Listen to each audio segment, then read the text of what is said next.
ঈদের ছুটিতে আজও ঢাকা ছাড়ছেন অনেকেই। দক্ষিণাঞ্চলের যাত্রী ভিড় বাড়ছে সদরঘাটে।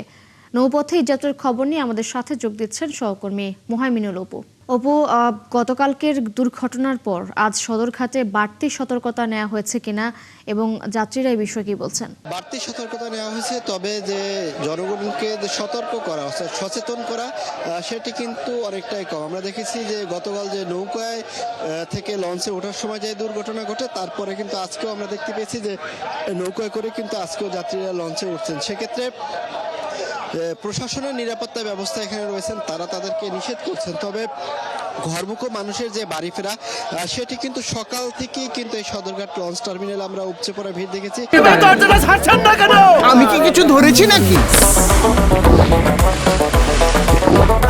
আপুটা আপনাকে চেক আউট করছে, জাস্ট কুল থাকুন।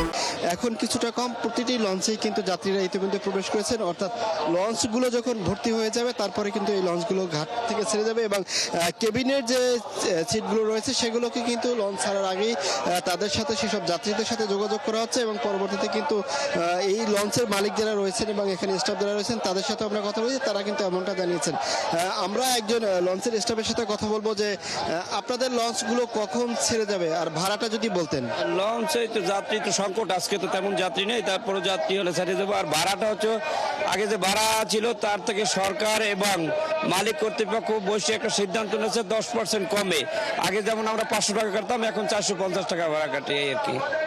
সকাল থেকে দেখেছি যে আপনাদের লঞ্চগুলোতে যাত্রীরা প্রবেশ করেছে, এগুলো কি লঞ্চে যাত্রী ভর্তি হলে লঞ্চগুলো ছেড়ে যাবে নাকি সন্ধ্যার পরে ছাড়বে? না না, যাত্রী যদি ভরে যায় তারপরে ছেড়ে যাবে ইনশাল্লাহ। বিআইডব্লিউটিএ থেকে কি আপনাদের কোনো নির্দেশনা রয়েছে নাকি? কোনো নির্দেশনা নাই, কোনো গ্যাদারিং নাই এখন, আর আগের মতো কোনো গ্যাদারিং নেই। যথাসময় এই 3 দিন ধরে তো যাত্রীর চাপ বেড়েছে। এই 3 দিন যাত্রীর চাপ বেড়েছে। তারা যেমনটা বলছিলেন যে আসলে এই 3 দিন ধরে যাত্রীদের চাপ বেড়েছে, তবে পদ্মা সেতুর কারণে অন্যান্য বছরগুলোতে যেভাবে যাত্রী পেতেন তার থেকে তুলনামূলক কিছুটা কম, এমনটাই কিন্তু তারা বলছেন। তো আমার কাছে রাজধানী সদরঘাট থেকে এই ছিল সবশেষ খবর। অপু, ধন্যবাদ আপনাকে যুক্ত হবার জন্য। আপনি সঙ্গেই থাকবেন। দর্শক, সদরঘাট থেকে যুক্ত ছিলেন সহকর্মী মোহাইমিনুল অপু।